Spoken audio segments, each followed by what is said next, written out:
Yeah, cool. sweet. Outstanding. That was I didn't fun. know he was going to do that. Well, Surprised me. I didn't Like Vidar. I was expect, like, come yeah, on. I didn't expect Oh, Jason no, was no, going to be no, like, oh yeah, no. he's It's going to attack In this the guy. middle of a crowd. I know. I was like, I God, know. I this was ain't like, going to go whoa. good. Well, yeah, and like, holy crap, what is like? This is an Arab attacking a Dane, but It's presumably a supposed, man, yeah. somewhat local, who might have dealings with an alderman. Oh God. But anyway, yeah, I know. Well, Janice is going to get the answers from him, and the only way to do so is to bring him to me, and he ain't gonna come peacefully. So, yeah. It's funny when you play a character, what they would do, you have to go through with it, right. Oh, Yeah. Even like, totally. Yeah. Yeah, and it's fun. I I have to mean, say, Janice fully believes this man has been paid to conspire yeah, to cause problems. yeah. So I may be wrong, but Janice fully believes Janice it. believes So that. we're gonna act to arrest this problem. Yeah. Yeah, and Could be so wrong, I'll but oh tell well. you mechanically, I rolled 4 times on the random Oh, seed chart. nice. One of them I can't tell you can because say, reasons, yeah. but one of them I rolled drunken son of alderman starts a fight. Nice. I had rolled, but prior to that I had rolled alderman starts publicly questioning Lord's action. Love it. Yeah. Which I'm like, why did I put these on here? This makes It's harder funny. for me. It never crosses my mind that Yeah. these are seeds. This is Right. what I love about the game. You're playing, Yeah. but you're not.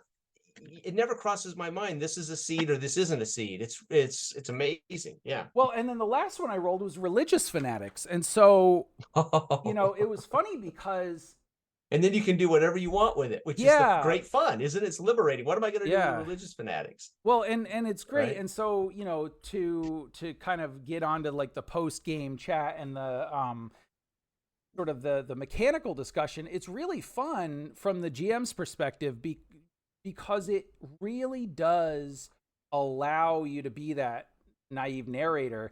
And like as soon as I rolled religious fanatics, I'm like, how the hell am I gonna what am I gonna do? But here? it's almost like you're playing a separate game. Yeah. You're liberated and you're doing this thing going, okay, I'm gonna put this in front of the players. I have no idea. Yeah. Right. Well, and that was the thing because like it was interesting because in a way I like it because I can't necessarily foreshadow anything. Because I don't know perhaps what's going to happen. No, presenting it is your chance to foreshadow it, right? Right. You can't have some grand scheme that you're working on in the background. Exactly. And that forces everything to be live and right here. You can't be going, okay, how can I foreshadow what's going to happen in 2 sessions? Oh, no. We're not doing that kind of gaming, right? Right. And for me, what was particularly satisfying, and it's because I really enjoy the improvisational nature of GMing, but, trying to figure out how to set up these seeds to make sense within the fiction that's being presented is really fun because, like, the first seed that I rolled, that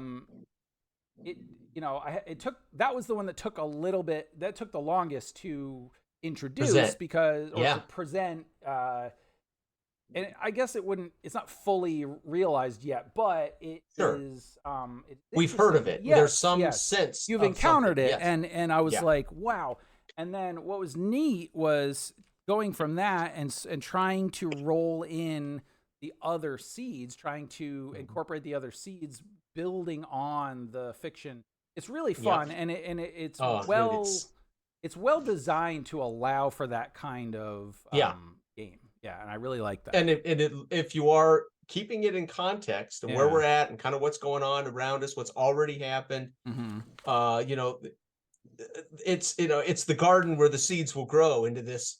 Yeah, into this roots will grow and the tree will grow. And, you don't know where it's going, so to speak. Well, and it's amazing. And then of course the players are hopefully motivated to do the things that are important to them without being completely off track. I mean, the players you hope are still paying attention to the reality of the what we're doing, right? Oh, yeah, for sure. Yeah. Well, and I think that was I think Dell did a good job of kind of portraying that, right? Because like we got actually quite a bit of insight into who his character is, although very veiled, right? But just those subtle hints of things, it was really cool. But then seeing seeing the game that he was playing, where it was like, okay, I'm gonna ring this bell and I'm gonna do this thing and I'm gonna talk to this and I was like, oh geez, like this is Game of Thrones madness right here. Like, ooh, this is fun. Yeah. But it was really fun to watch that play out.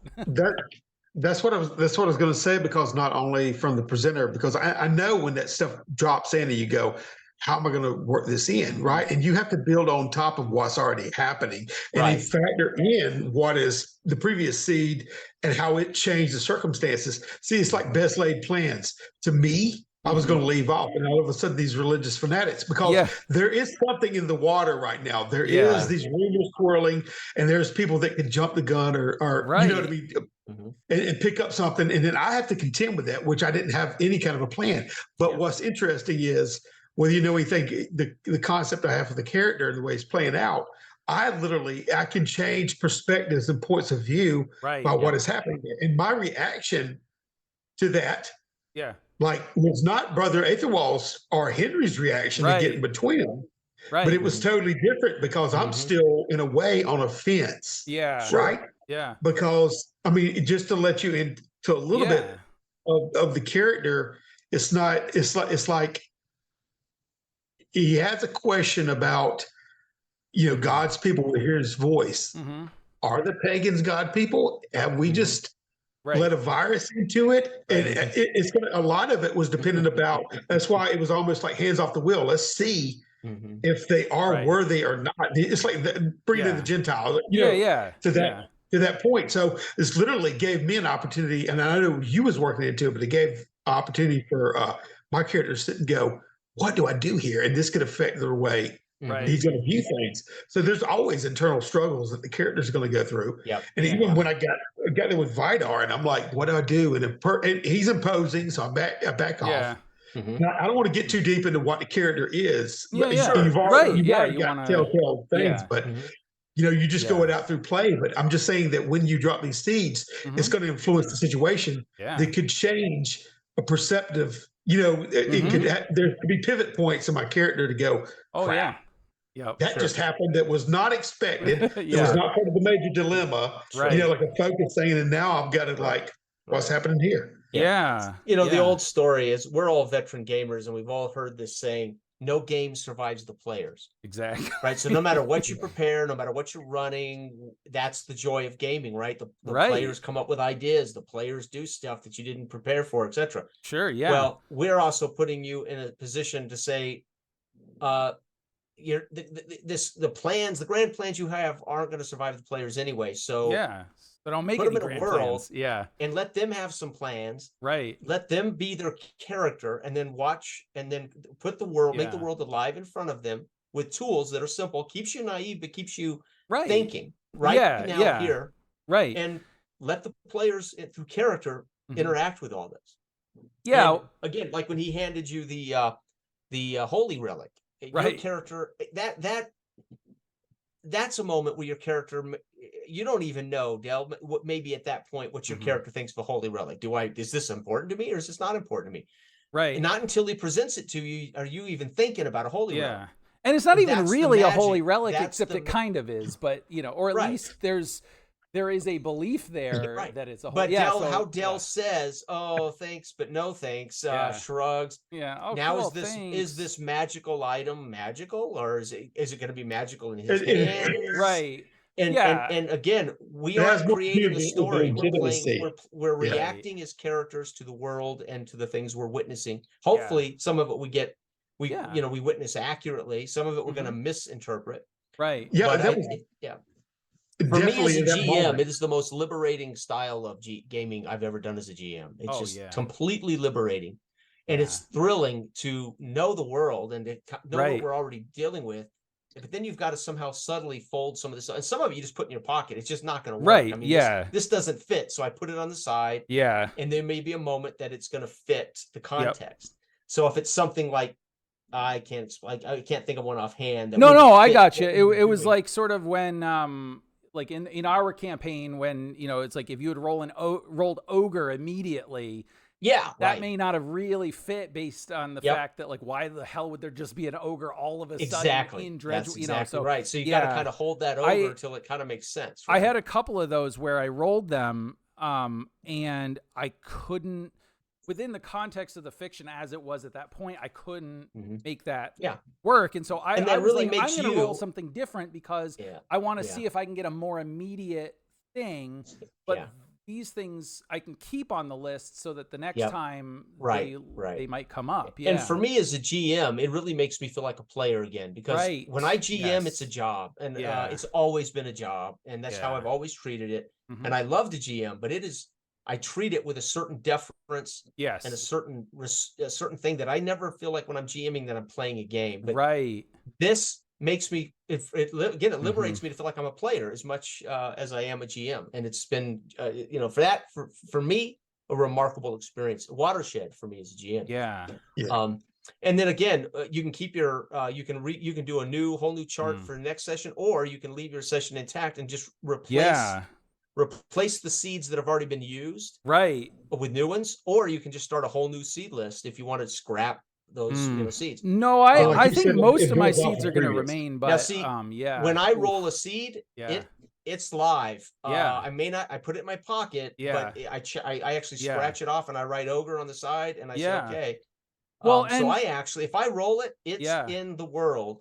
I just haven't had a chance to present it to the players yet. Well, and I did the same thing. I actually put a check mark next to them because that's because I'm like, this is gonna happen at some point, which is kind of neat because I was thinking about it and I was like, I kind of can use that as like almost an inciting incident for the next session. But bingo, you sure could. But so what you just said about the feeling like you're one of the players, so instinctively I knew that because of obviously experiencing as a player and listening to the way you've spoken about it and you guys have spoken about it. But it was fun to experience exactly that today in the GM chair, because it's like I knew that's what was supposed to, that's how the experience I was supposed to have, and I had faith that the system was going to do that. But until I actually experienced it, and I remember like I was like, holy shit, like this is exciting, because this is what I've always had to sort of force or try to force into certain other systems that are a little more rigid, right? That it was a little more difficult to have that type of improvisational, even in a system like, for example, Powered by the Apocalypse, which is meant to do that because of the structured nature of the way moves work and the fact that certain of those systems have more mechanics than others. It can facilitate that, but it can be a little trickier sometimes. I think there's a language, there's a whole procedure that must occur properly for this liberating narrative play to happen. It's we're saying those procedures, man, this is where you get to be a player as a GM and say, this makes sense, I'll drop it down in their head here, or hey, this and there's no real hard and fast rules as to how you do it. So there are times I rolled one seed and it drove a whole session. Because what they encountered in that first seed made the whole, I mean, it literally was the whole damn session, right? And then you're like, okay, I don't even need to roll any more seeds. These guys are running with this thing, right? And there was one time, Jason, when you was playing, I think me and Jorian, and I can't remember if anybody was else's, but I think you rolled Assassin and put that on sideline that. Then you rolled Lost Child, and you thought, oh, bingo, and you put them together. So we had a Lost Child on the road, stopped. Orphaned, that had just been orphaned by the assassin. The assassin, oh Lord. Right, so here the assassin had not yet had time to kill the child. When they come across the kid, that's Well, so they in a way that's like, okay, orphan, assassin. Oh shit, this assassin's trying to finish the kid off when they come rolling up. And you're like, whoa, and that's like that's really fun. I guess what I'm saying is I'm learning the story. I'm not creating this. So it's like, holy shit, I see these two variables make sense. Well, and then what's really liberating, I think, from the GM perspective is it allows you to then continue with a story that you didn't plan on, because then you're like, well, why is this assassin going after this kid? Like, an assassin wouldn't go after just any kid. So this kid must be important. Why is he Bingo, important? right? And then you, that you know, literally, dots. literally see this seed. That's why we call them seeds. Right. It's a seed where shit grows. You wouldn't believe how it grows, and and then you'll get input from a player that it's like, oh, there goes a branch. Oh, there goes another branch. It's like you just poured a whole lot of manure on this out branch. of our control. We're just playing. We're just playing now. This is out of our control, right? Yeah. The only control we have is I get to be a character, and your control is to say, okay, we got to challenge this. This is a combat challenge. This is a spiritual challenge. Or, hey, Jason, that's great, but I can't just let you have that. Let's make a roll and see if you convince this guy. Well, that's where you become the judge, a traditional GM role judge. Right. And to that point, so, and I'll reveal to this. So, Del, when I asked you to make that prestige roll, I think it was a prestige roll, and add the +3, and you were like, I don't intend to use that relic. I was thinking that it wasn't so much that you were going to present that, but the fact that the people had heard that you had received this from the Lord. And so it has power of its own in that sense, right? That they know that because they know that the Lord believes that this is a powerful thing. And they've seen that the Lord has really done miraculous things. And so there's that weight of, wow, what if this is? And so, so mechanically, that's the way I interpreted that, was that I was like, okay, I think in this situation, I could add that bonus, even though you intentionally didn't activate it, I suppose. Utilize it. Yeah. Utilize it. You know what I would have done there, sense. Sam? I would have lowered the DV by 3. I was so he doesn't have to, he doesn't have to believe in it, but the people around him believe in it. So I would have lowered the DV. Yeah. And he would have benefited from me lowering the DV because the people believed in it. I guess it kind of worked out the same it's math. way. Because, it's all math. Yeah, it doesn't matter. I wasn't, I never actually told you guys what the DVs were. No, you don't need. That's the other thing I love about our game. And so, you don't have to. I just roll the dice and let me know if I've passed or failed. So basically, I just added +3 to the roll instead of removed it, but it comes out the same. Yeah. So, See, it's flexible enough to where whenever I entered the place, because you could tell there's another aspect of the character. So whenever I'm talking to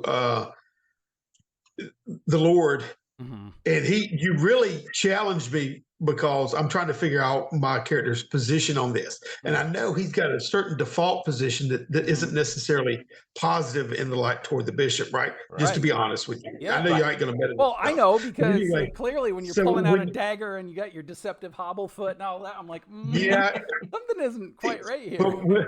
When you try to pass it to me, I'm like, I want to try this? So my ability to use it or utilize it, I would have to be comfortable or either believe it myself when there's some. That's all I meant by like. Well, if you don't believe in something, that would be like me giving somebody a crucifix for a gift. Yeah. If they don't believe it, they'll put it in their pocket or hang it on the bedside stand or drop it in a drawer. Exactly. That's why I was holding on to it, right? Well, but I believe in the crucifix, but I wasn't believing in that thing. It was you. Something. So you make those gestures as a player, but it was really challenging. That's why I said this is unorthodox. But see if he recognizes something about me, or if he's too caught up in the emotion to see if because I knew my facade dropped. Well, and that was a challenge for me, because I recognized it as a player, but I had to quickly think like, okay, and I think I actually either made a roll or somebody made a roll. I asked you to make a roll. I was just see if he picks up on it. That was where I was like, I don't, because my predisposition was that he wasn't going to pick up on it, but I was like, all right, sure, let's roll anyway, just to see, because that would be fun. But that was a cool moment for me.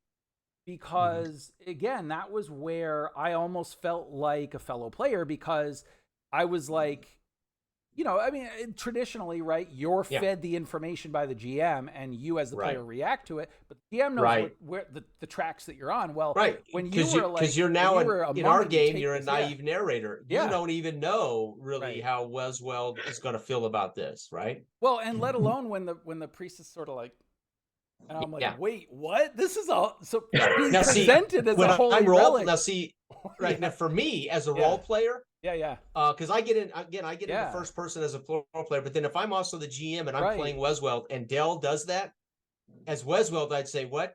You don't believe in the power of Ethelweld?" Right. You know, I would have called him out, right? Well, and that's where I was having this conflict, right? Because which I love that as a player having to deal with that, but it was really fascinating. And so when you said make a roll, I was like, oh, cool. On one hand, I was like, whew, now I can let the dice decide this. But I could have gone either way, and I was really thinking about it because I had set it up that he was not drunk, he wasn't inebriated. Correct. So correct. In my mind, and all of those little details matter. But then that's what makes it so fun. Exactly. You know, when I describe the phlegm and I, that I cough it up shit, it's like I'm going to let them know I'm poisonous, or I may not be, but they don't know that. Right? Well, and I had that same. Go ahead. Go ahead. I was going to say I had the same mental break whenever Vidar discovered that Sylvester was pagan, and he said, "Come at me," and I didn't know what to do because it's so conflicted, literally, as a player. So I just had to roll the dice and say, "What is he going to do? Is he going to have a mental break?" Right. You know, but you see, the interesting thing is when you're just as invested as a presenter presenting all these NPCs and jumping into them as you are as a player. So there's moments when you go like, crap, I don't know what this dude would do. Right. You know, me and Jason did a little something just out of curiosity at that tag team event. He was playing one person, I was playing another person on different sides of the world, and we would just go from scene to scene and switch presenter roles, seats back and forth to each other's characters, just to show how it flows. Because either way, I presented him during the same session that he was then presenting me. Yeah. So we actually had a dual presenter/player session going. Yeah, that's cool. That's fun. Yeah. But and that's, I think, you know, what I really appreciate, and I've said this over and over again, but I'm struck by it every time, that it really is a wonderful thing to be able to play with people who trust each other enough to allow for the fiction to present itself and then to build upon it. Because, you know, it's like you were saying, I think it might have been in the character introduction video that you did for Janice here, where you were like, you know, you can't be a wallflower in this. No. And I was really thinking about that because, you know, my son keeps saying like, I want to play with you guys. I want to play with you guys. And I think he would actually do a really good job not being a wallflower. But it's interesting to think about, you know, from the perspective of like, well, what if I were to introduce this system to a group of brand new players? And I was like, I don't know if I would want to. I think it could be done and it could easily be handled. But what I was telling him was, the reason that I like this so much is only partly because of the rules, right? Yes. I mean, with any game, you can have a great time with the group of players, but what's beautiful about this is when you have the group of players that are well suited for this type of game, and then you have the rule system to support that. It's this beautiful magic that happens. And you know what I say to everybody out there who hates being railroaded? Every player out there who thinks they're being railroaded every night at their DM's Friday night game, and all of the bitching and complaining for 40 years about being railroaded, then you need to play a game like this because all the shit you want to say as a player and do as a player and lead as a player and you can't do because you're waiting for the GM to tell his story, and then the GM's going to say, what would you like to do? And meanwhile, all you want to do is fucking do you. Yes. You can do you in this with respect to the context of the world and the people and the place that we've set in place. Yeah. Well, you can't be railroaded. It has to be because the GM is naive and they're rolling dice going, oh, but dragon, you sons of bitches. And that's that's the thing, that you also can't be the person that has to have the control. Sell land to the king? Well, there's a dragon coming in. Right, exactly. It really does remove that sense that as a player, you're waiting to be a character. You're waiting for the chance to roll the dice and to be a character. Yeah. No, go for it. Be it, right? Yeah. And I'm not talking acting. I'm talking about just, you know, existing in the space, free of waiting your turn for the GM to say, what would you like to do now? Right. Yeah. And that's lovely, because it's like you really get, I mean, and it was funny because there was a minute there where I was very aware that I was focusing a lot in on Dell's character at that point, but within the fiction, it made sense that he was late. Whoops, sorry, but it was funny because I was like, no, you know what? Like Jason's gonna be cool with this because he's invested in the collective fiction. That's what he does. That's hell yeah. Matter of fact, so, that's a whole part of it for me. Is it's setting the whole atmosphere of the feast that we're at. Right, exactly. Whatever's going on, or the atmosphere of the entire. I'm thinking about TV episodes, and you watch a great TV show, and they cut away to Father whatever doing his thing with the Vikings, and they cut back to Uhtred doing his thing with the king. All of that shit makes the whole thing worth experiencing, all of it, right? Oh my God, Instead of going, God, I wish they would. Why do they keep cutting away to C-3PO and R2-D2? No, that's part of what makes Star Wars amazing, right? Because we fade over to Han Solo and Princess Leia, and then they fade over to Luke, and and all of that coming together makes our whole genuine story. Even though we have no story, we're not telling a story. But when it's all said and done, we'll go, holy shit. Han was doing this thing with this thing, doing this thing, and then somehow it affected this thing. And at the end, and she says, "I love you," and he says, "I know," and it was like, oh my God, It's and I want that kind of freedom in role play. Yes. Right. Yeah. But we have to respect the fiction, and we have to respect the characters, and we have to respect the context. You can't just decide you're going to invent a flying machine and that's nobody's looking at their phone. Nobody's checking out and saying, when is it my turn?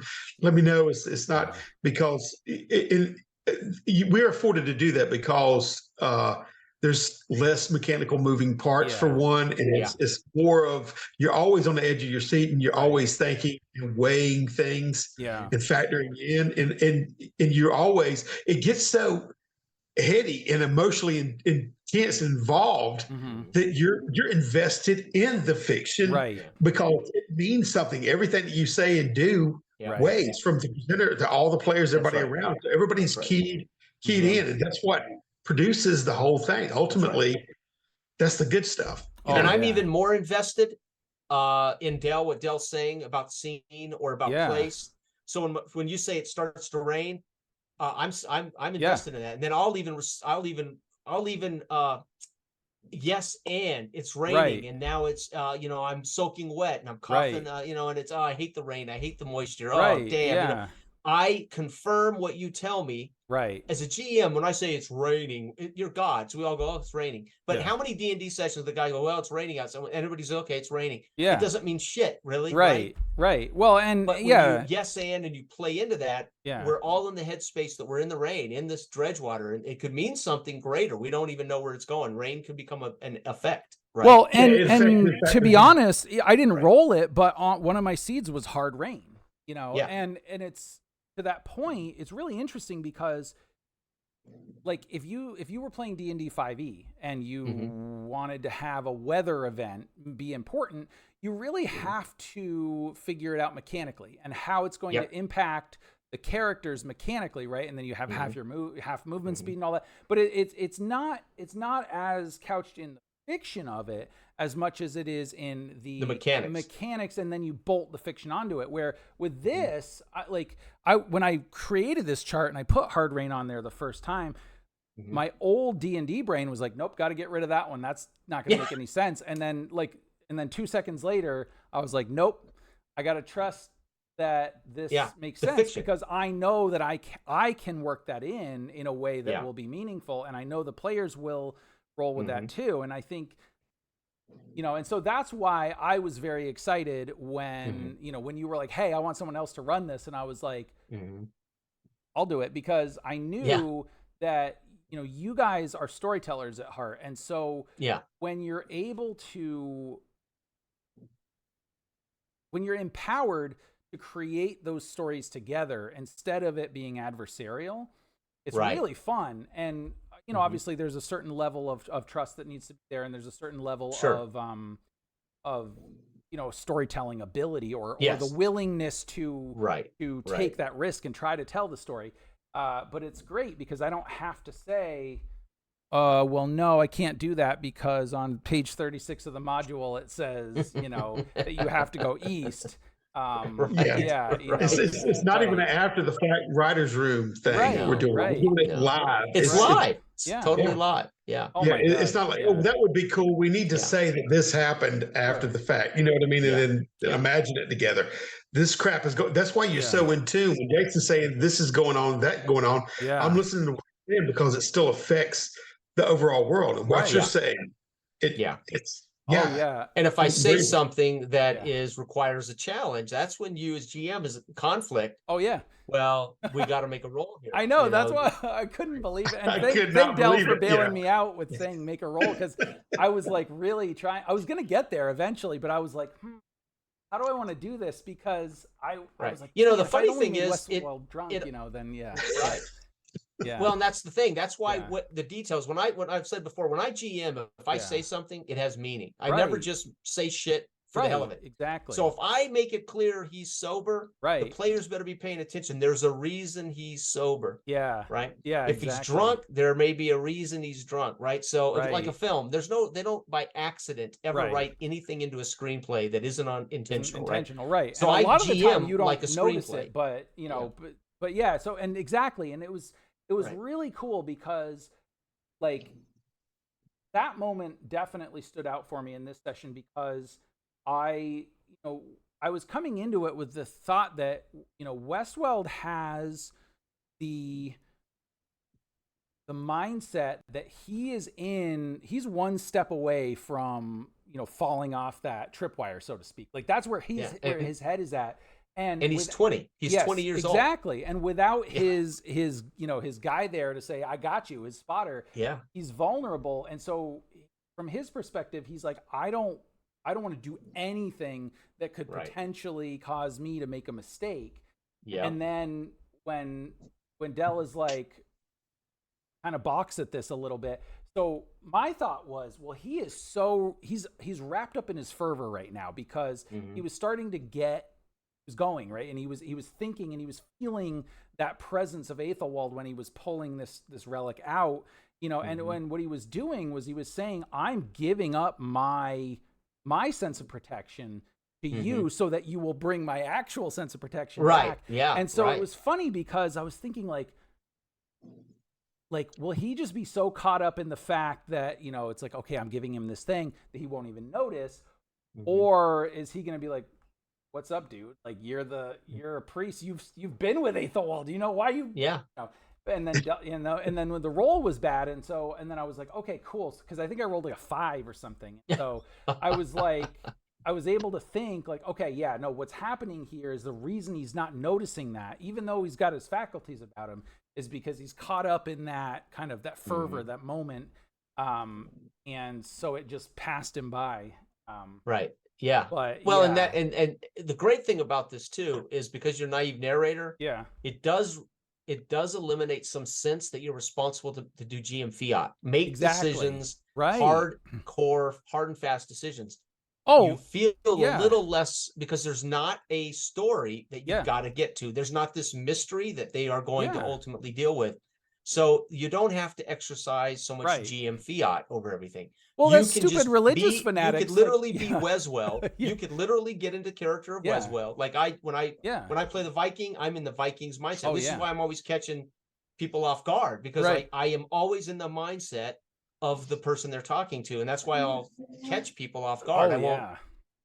So you could just be Weswell in the moment and react to Del's reaction naturally, right? Without it being trust the actual character role play. Yeah. What was interesting about character role play when I was in there, I was trying to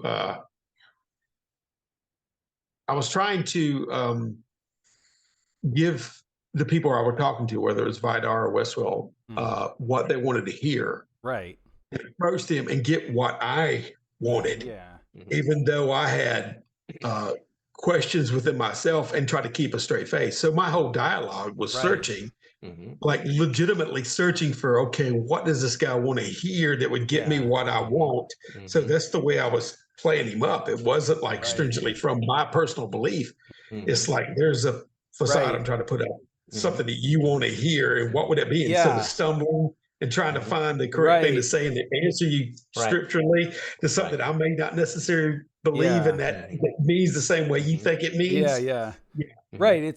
So, and what was so funny was like, that's exactly what Westworld wanted to happen. He did not want to have to make this decision because because he knew that if he had to send troops, that was going to cause problems. And you know, so that was the biggest and that's weight being on his authentic. mind.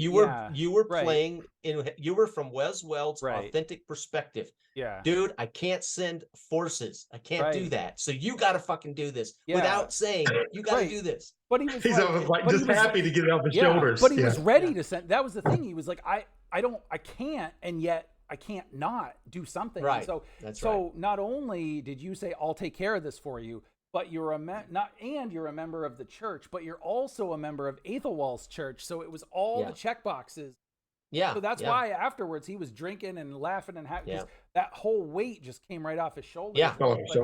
Yeah. Somebody is looking for Brother Aethelwald. Somebody finally is looking for this guy, right? But if he had picked up on that hesitation, he may have had a different countenance. And I'm really glad that he didn't, because it was fun to see it play out that way. Because because I want him to be happy. But like, it's because. I was like, that could have gone so differently. And then when I rolled the religious fanatics, when I rolled the religious fanatics, I'm like, oh damn, like I don't want this to happen from my perspective, because I was like, nope, I want to get them out of Dredgewater. I want to see what's going to happen here. And then that happened, and I'm like, oh, this opportunity. This is cool. And so and I love it's amazing. It is, you just never can predict it. So like I said, all gaming is somewhat improvisational and random. No preparation survives the players, no game survives the players, but we're changing the seat of the GM on top of that, right? So it's really, and it can be liberating if you can let go of control, or if you can at least recognize, I've got to be authentically thinking like 20-year-old Westworld would be thinking about these problems. And what's cool, I think in this there's no system, wrong answer. I mean, Westworld could have also demanded, listen, I'm sending you to the north, get your shit packed up, I'm your lord. There's a level of empathy with these characters and NPCs that you're I'm sharing a character motivation to an NPC that has nothing to do with anybody relevant, right? So Dell here, he heard it. Anybody watching will hear it. You know it. I've confessed that I'm looking for Aethelwald to heal me. But I've told it to a completely meaningless character. Right, not meaningless. Well, you know what I mean. But no, I know exactly. None of the actual player characters are aware of it. Right, and that so was Dell really can't meta this, right? Dell can be aware of it. It gives some depth to the game. Gives depth to what's happening. Gives depth to maybe why I'm doing more than. Why else would I just say, sure, man, I'll take you. I'll go to Northumbria. Right? Even I didn't tell Dell why I was going north. I told Samantha why I was going north. Right. But Dell as a player is at least aware of it, but his character won't know. Right. Yeah, well, that was, and so that's fun. That's the same kind of thing. I think people who want to do story games, they want it to come off like a book or a movie, but they don't know how to play in such a way that those things actually should come out that way. Yeah, it's such a cool They're playing point. like they're trying to tell a story instead of presenting a character. Well, and the thing, I think that I've had an interesting experience with this, with what you were saying, because I've been struggling to figure out how to explain the type of role playing that I like to do in a way where everybody can make sense.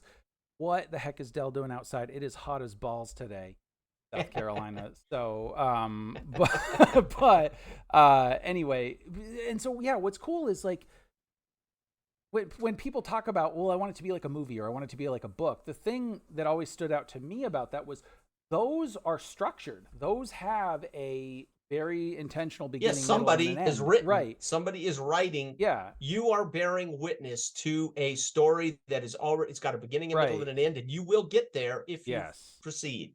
And to me, in gaming, we don't know where you're right. going to get. You're not supposed to know. Tonight, you're going to Yeah. face the dragon at about, we're starting game at 6. Yeah. If everybody stays on track, we're going to be fighting the dragon in the final room at 8 o'clock. Right. And that's What the going fuck to is take, that? That's a that's going book. to take That's an a, I hour don't and a want to do a half. And book. then, I yeah, want, right. exactly. But Yeah. no, and so that, and to me, it's fun to experience the story as a naive, as a player, but being the GM. And I actually find it, so it's really funny because I was worried that it would be harder as a GM for this game, as the presenter for this game, than it was as a player. But what the revelation I had is it's actually easier to be the presenter because you have the tools of the random seed chart. Like it's really cool to do this and then to be like, oh God, like, okay, I can introduce this thing and I can react to it the same way that a player would. But what's really great is then they bolster it. And so I get to then react to them, which is what happens in any role-playing game, but it's the way it's introduced. Yeah, it's just wild. And so players are always naive narrator. They only are aware of their character's motivations and what they want to do. Exactly. I want to pick the lock. I want to tell the king, go fuck yourself. Yeah. I'm not going to go fight the right. Yep. Players are always aware completely of what they want. And if they're playing in character, they're generally aware of what their character wants and the motivations of the character, but they're naive. They have no clue where it's going because they aren't running the show, right? Yep. So we're also saying, and what if the GM is also in this situation, right? Yeah. Except we share the context. Exactly. We share and we trust that if you present a scene, the scene is legit, it's real. That's what you know. You know that much, but we also know that much. You've told us. Yeah. We're at a feast with these people. This is what the demeanor is of these people. That's legit. Yeah. Now you could make that up right here on the spot. It doesn't matter. Once you say it out loud, we're all agreeing to that fiction. To that fiction, exactly. Yeah. And how are we going to deal with it? Now that, you get to authentically get into the mind of Weswell, then you can authentically get in the mind of Eric if I'm talking to Eric. Right. I only have to worry about being my character. I don't have to worry about being anybody else. So I get the traditional player role, but you've set this up. Now you got to be honest to what that is. Right. Outside of that, you don't know, and you might know that Weswell has this major dilemma, which is why I say you write a 1-page prep. So you still know so people who would listen to this think that it's all made up. No, there's a major dilemma that you keep in the back of your mind as to what affects the whole I mean, scheme, a minor dilemma. It's hard. You might not be able to see it because of the blur. I'll try, but no. Anyway, well, yes, I have. But the point is, so you always know that there's kind of this thing that's a problem that that's going to get worse or is going to affect the next session, and there should be parts of the context of those seeds might be directly from that major or minor dilemma, right? Yes. So you're not working completely in the dark. You're not completely without truth, right? But nothing else is automatically decided, right? Oh, it's killing me. I want to know if Bishop Aethelwald is still alive or not. Like, I don't, because I'm intentionally, I intentionally. And you know what I would do? That. I mean, I don't know how many sessions we're going to play, but there would be a session where I would put Aethelwald on the chart. Oh yeah. Oh, so Aethelwald might be number 18. It depends on where you get. But yeah, for sure, he's going to show up. Right. So Aethelwald may be like 18 on the chart. He might be 12 on next time's chart. He might be number 9 on, and eventually as we travel, it'll get easier to bump into Aethelwald or rumors of Aethelwald or whatever. Right. So the great thing is, but we don't know it. We don't know what that means. You will have to take the context of the whole thing that's occurred already and say, so where is Brother Aethelwald? What does this mean? Yep. But as we move through session to session, Aethelwald can become something gets closer to being activated. Right, exactly.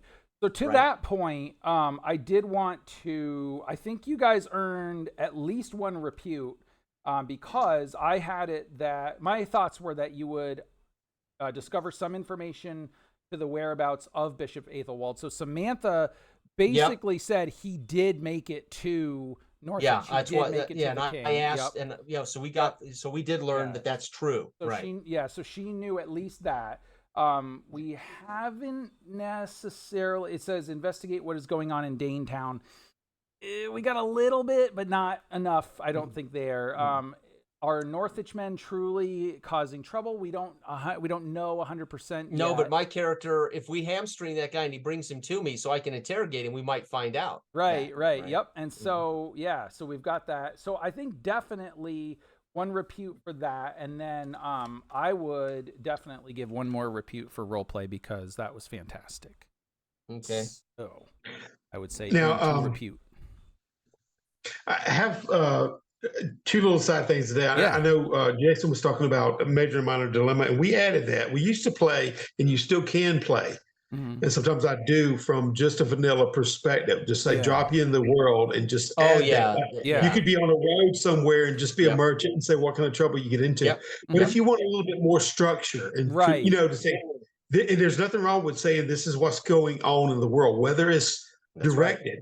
Aethelwald went off, and whether it's whatever, because literally it's so open that Jason's character could go, I don't have no intention of finding Aethelwald, but it's going to benefit me. I want to go make a connection. That's why I was like, maybe you could make a connection at town to bolster your. And that could have been, and that should be a negotiation between Del and I. Del, I could say, dude, I don't want to take you north for no reason. Well, I'll introduce you to the bishop of the abbey in Northwich, and they got a big monastery there. They would love more salt for their rice, Okay, let's do this thing.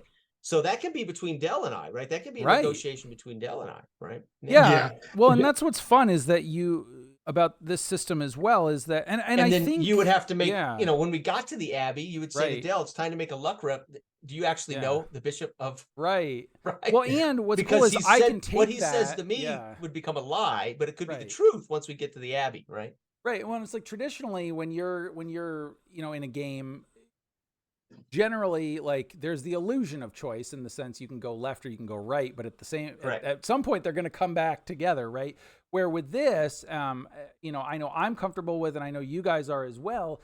We'll just go where the road goes. So, I might have had this idea, this overall, major dilemma, right? Which is that,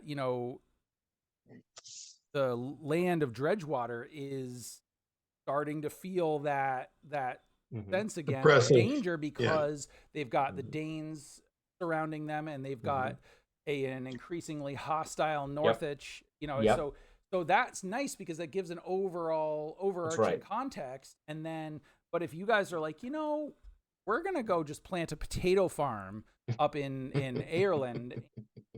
But guess what? They're also going to suffer when the Danes show up. Right. Well, exactly. Because then what I'm going to do is I'm going to be like, wait a second.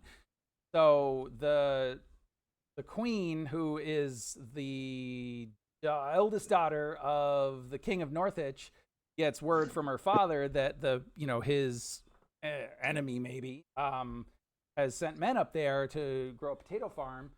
Like, well, we got a bunch of Danes here. What if I pay them to go, and then so it's like, so that's why I think having that major dilemma is so helpful.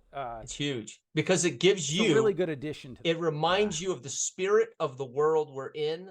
Yeah. So you are grounded somewhat and reminded that there is something else outside of what we're doing that should impact game or play at some point, right? The players, of course, don't have a clue what that is. Right. Exactly. But show don't tell, right? Yep. We hear rumors on the road, or we see evidence of a village that's been raped and pillaged by Danes. And we're looking for, I really need a blacksmith because the wagon wheel broke down in the last session, whatever. There's a reason we're looking for a blacksmith. Well, every time we come to a village, it's been fucking burned and pillaged. Yeah. Shit. There's right. Right. Exactly. We're seeing evidence of Danes. Yeah. And then exactly. And then you're increasingly with, and this is why I love get food. I love you can't England. Get whatever. Yeah. And it's why I love this particular period. Yeah. Because there's conflict everywhere. God. Yeah. There's conflict everywhere. And all that matters in all stories or gaming is conflict and characters. Oh, yeah. Characters and conflict. We don't give a shit about the thing. We give a shit about people and about the conflict between people. Yeah. Oh, for sure. Because nobody gives a shit about the ring, right? The ring is just this thing hanging around his fucking neck that he's going to dump in her. It's everything else we care about. Right? Yeah, exactly. Exactly. See, that's why you get to express more character more authentically and live, empathetically from the position of the character. When was the last time you really sat emotionally in that character or cared so much about what he would say. And you're sitting there going, oh my God, what do I say here? Right. You know, and have that blank moment to say, what would this dude do? You know what I mean? You don't really, because everything's scripted otherwise. Right. But I was going to ask you, everybody's been kind of, there's a reluctance to be a presenter in this game because it seems like overwhelming. You know, I think a lot of people have trouble, you know, being a character, plus somebody taking on the role of NPCs and just not knowing where to go. They feel like if they got that tracked, then they can just focus on, you know, delivering a story and delivering an NPC dialogue with the characters. But it's like leaving it open is really scary for people. How did you, I know you said you had a little bit of reservation or jitters or whatever, but well, so and to be fair, like I get that no matter what system I'm running, I always get the jitters before. And that's I run because you care. Right, exactly. If you don't, it's because you don't give a shit. Exactly. If you do, you care, right? Yeah. So what I would say is I could see how this system could be seem really daunting to people that have the traditional RPG conditioning. Yeah. Right? Because it gives a lot of freedom. It gives a lot of freedom. And it's funny because I know that for some people, what they really enjoy is the game aspect of the role. Sure they do. Yeah. You know, it's sort of like a board game with a little bit of extra stuff bolted on, where for me, and obviously, you know, for you guys as well, we really like the role-playing aspect of the role-playing. And the rules and the mechanics can bolster that or help that, or they should. And I think they do in this system. And so that might be why there's hesitation, because if you're like, I even still fight with that a little bit. Like I had to be like, okay, I'm not going to script out, you know, in a flow chart where Ethelwald was and how this thing and what the motivations are for the king. You know, like I had to be like, I had to fight against that, and I didn't have to fight hard against it because I've had enough time now of not gaming like that to not do that. And in fact, it was super liberating to not have the mechanics fight me on that. Right. But that could very well be the actual stumbling block, is that you have to have enough confidence in yourself as a GM to be comfortable with the improvisational, heavily improvisational role play. You have to have trust in your players, as well. That's ultimately the problem with traditional gaming. So we say, okay, this particular module is about finding Brother Aethelwald. Right. And it's right. And the players know that because they're going to get some introduction. They're going to get a quest giver at the end is going to tell them, we need somebody to go find Brother Aethelwald, and he vanished in the North Woods. And everybody suits up, buys their gear and shit. And they set out to the North Woods, all with a plan to find Brother. And they know they're going to get breadcrumbs. Right. Right. They're going to maybe fight goblins along the way, maybe a random monster or two, but they're also going to get breadcrumbs, the mystery. And the GM knows where the breadcrumbs are at. The GM's comfortable with delivering the breadcrumbs when it's time to put out those breadcrumbs. Right. That's the difference. There are no fucking bread. Matter of fact, you're going to roll a chart that throws dragon at you. Yeah. What does that got to do with the major dilemma? Nothing. Not a goddamn thing. I know. You could tie it to Brother Aethelwald, right? Yeah. Dragon shows up, and guess who's riding it? Brother Aethelwald. You know, you could put him on the back of the fucking dragon, right? Right. You know, it would be higher fantasy than we're doing, but you get my point. Yeah. There is no room that has a description that says there's 25 gold pieces hidden in the corner. If they look for it, roll a search and rescue. You know, they'll find the damsel, they'll find the gold, but they got to fight 16 goblins in here first. You know, exactly. None of that kind of stuff is happening. And if they don't fight 16 goblins, they won't have enough experience to be able to handle the next thing, which they need to do to get to the next. Yeah, it's like, forget all that. This is completely different. And even PBTA, because of moves, how it has procedures and a paradigm for moves, and how moves inform the GM and moves inform the player. Right. There is a structure there that everybody agrees is how we play the game. Yeah. This is again, game wise here, it is quite simply, I'm doing a thing, I'm saying a thing, I'm putting out there in the universe a thing.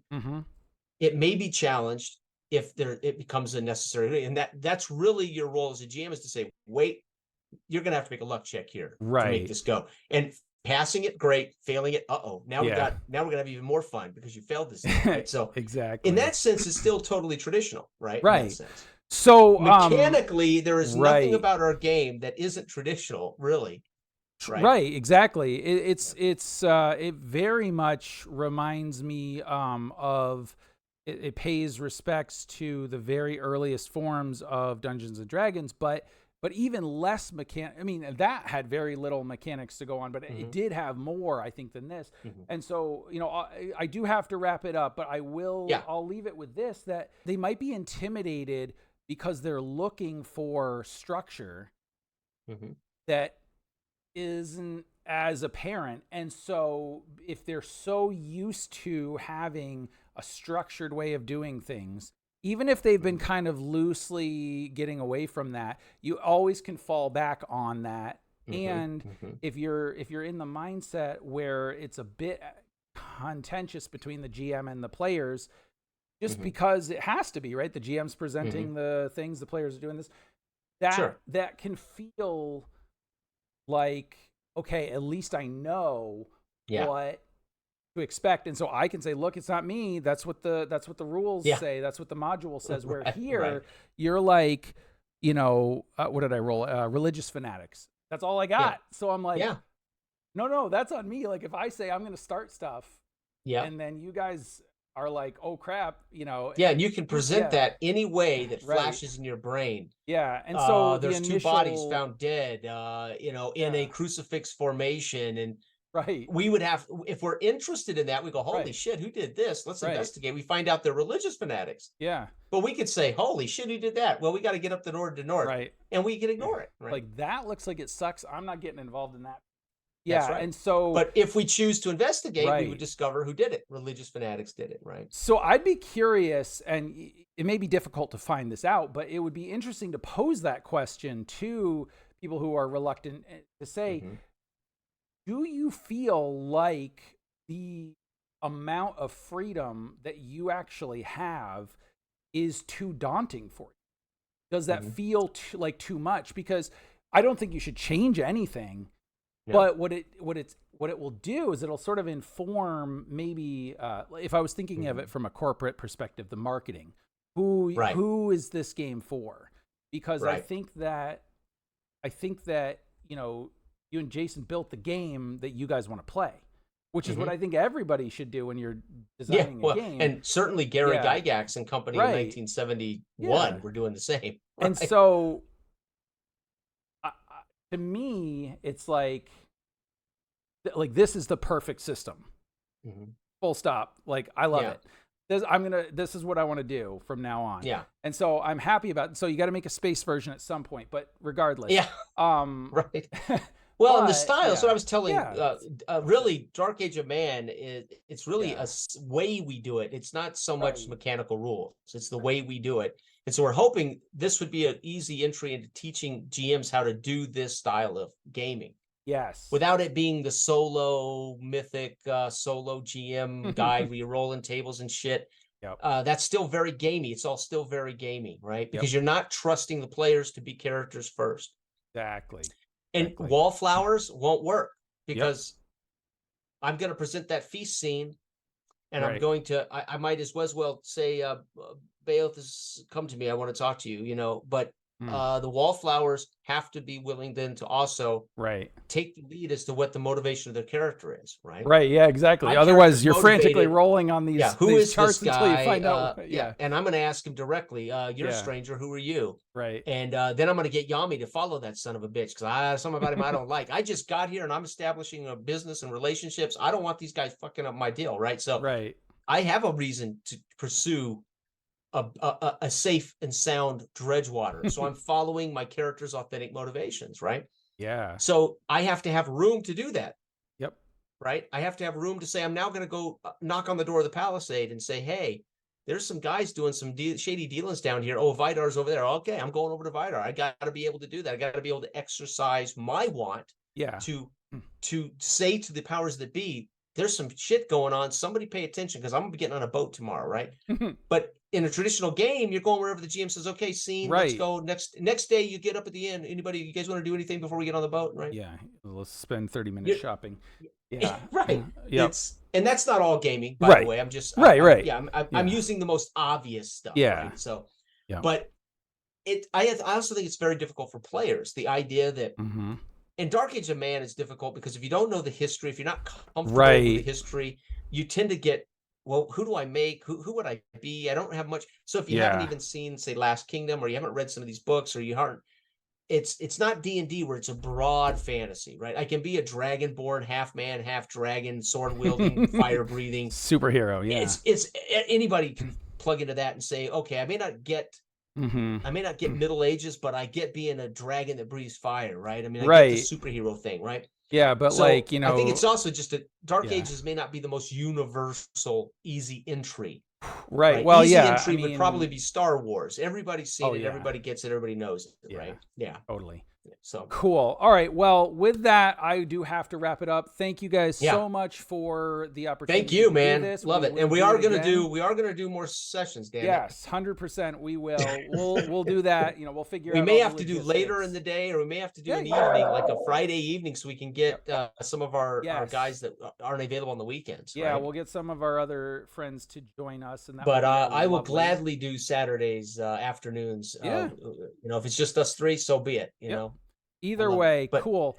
So you've started something, you got to finish now, Sam. I hope it goes on for.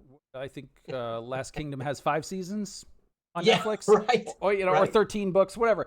I don't care. The point is, I want to do it a lot, but. Yeah, so keep an eye out, obviously, on this channel for the next episode and episodes, and then I will definitely be doing some commentary on my channel. Hopefully, I might expound a little bit more, Dylan, what you asked about the, maybe the bar to entry for GMs. Or I would love to hear your GM feedback. Yes. Yeah, and so keep an eye out for that, and until next time, I bid you farewell.